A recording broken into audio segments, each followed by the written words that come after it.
Excuse me. I'm sorry. I was just... Hey, it's okay. I didn't mean to scare you. I'm kind of lost. Lost?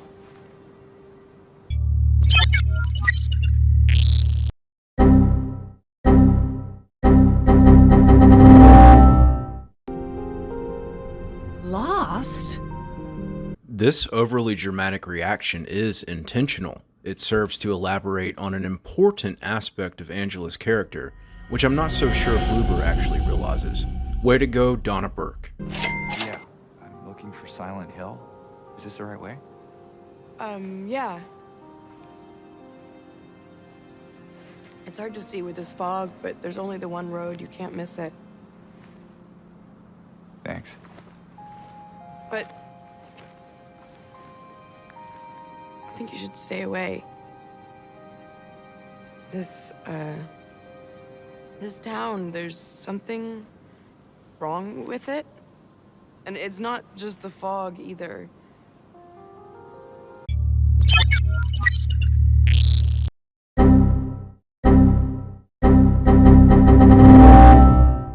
Maybe. And it's not just the fog, either. Okay. There are 2 points within this original conversation when Angela is about to elaborate more on the town and James interrupts her. This is significant, but it's missing from the remake. How many of us on our initial playthrough of the original game wished that Angela could have finished her sentence? Thanks a lot, James. What the hell? I'll be careful. I'm not lying. No, I believe you. It's just... I guess I don't really care if it's dangerous or not. I'm going either way. But why? I'm looking for...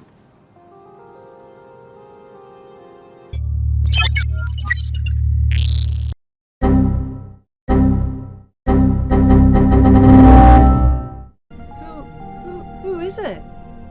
Someone very important to me.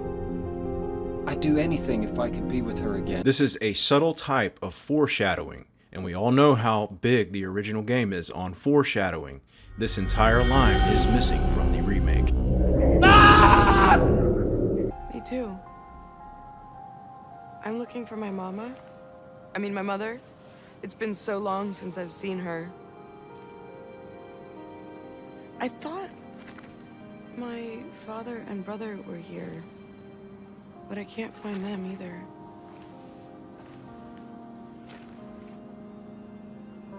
I'm sorry, it's not your problem. No, I hope you find them. Yeah, you too.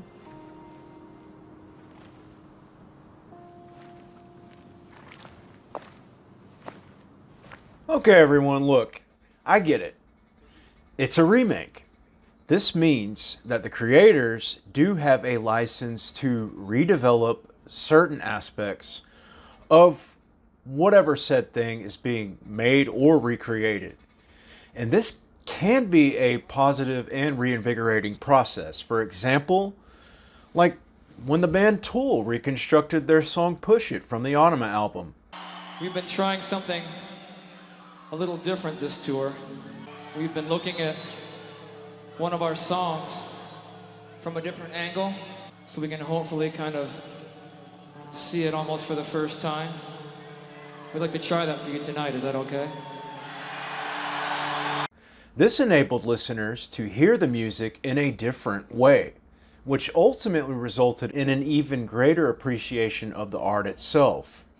But if you don't have an excellent understanding of a story in its entirety, you are taking a risk of underdeveloping its final intent. The narrative of Silent Hill 2 is like an onion. Even from an outsider's perspective, without pulling back the layers, you can still appreciate Silent Hill 2.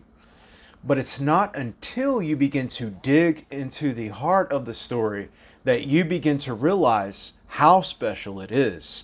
And in the case of this game, the more of the layers that you pull back, the more intense the story becomes. As I have mentioned previously, there is no pointless filler, and no needless construction in the narrative of Silent Hill 2. It all fits together to form a masterpiece.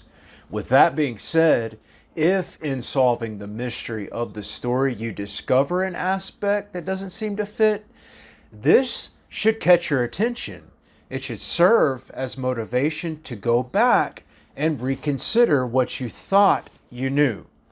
The most unique aspect of the writing of this game is that it is designed to unfold according to your perspective. The genius of design from the original game ensures that the player will gain an understanding based on their own interpretation. This is why the game is so special. As someone who has been playing Silent Hill 2 since my teenage years, I recognize how, as I have matured into adulthood, my interpretation of this game has changed. Team Silent knew that the player's reaction would depend on their own personal point of view. This is why we have multiple endings based on the particular way that you play the game.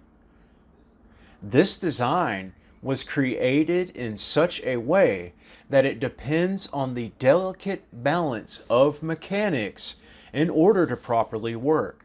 The art, narrative, pacing, and script all rely on each other in order to function. Any slight change here or there holds the potential to throw things off balance.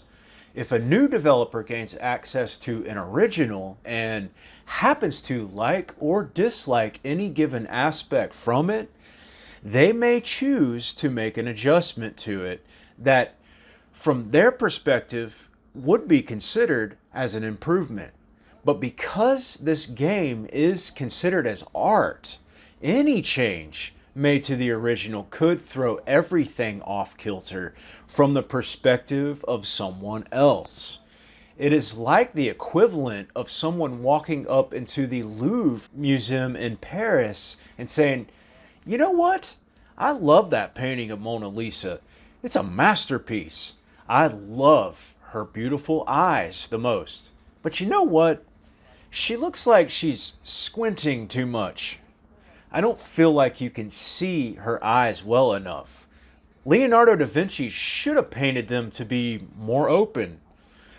I want to make an adjustment so that I can see the beautiful eyes better when I look at this painting."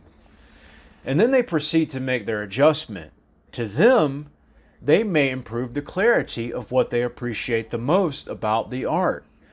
And someone who shares their perspective may even appreciate what they've done. But to someone with a different perspective, the changes they made may be interpreted in a completely different way. And this can completely destroy that person's perspective and interpretation. Needless to say, SH2 is not a painting, but a video game. And though this concept must be considered in greater complexity, it is still the same principle nonetheless. In the case of SH2 and the remake, there is no doubt that changes have been made from the original. The questions are, how have these changes been made? To what extent? And for what purpose? In my recently launched SH2 project, I intend on shedding light on deep concepts from the original to see if I can find any correlation of them in the remake. I hope that you too will be intrigued by this endeavor and plan on joining me in the future. But until then, thanks for watching. Peace.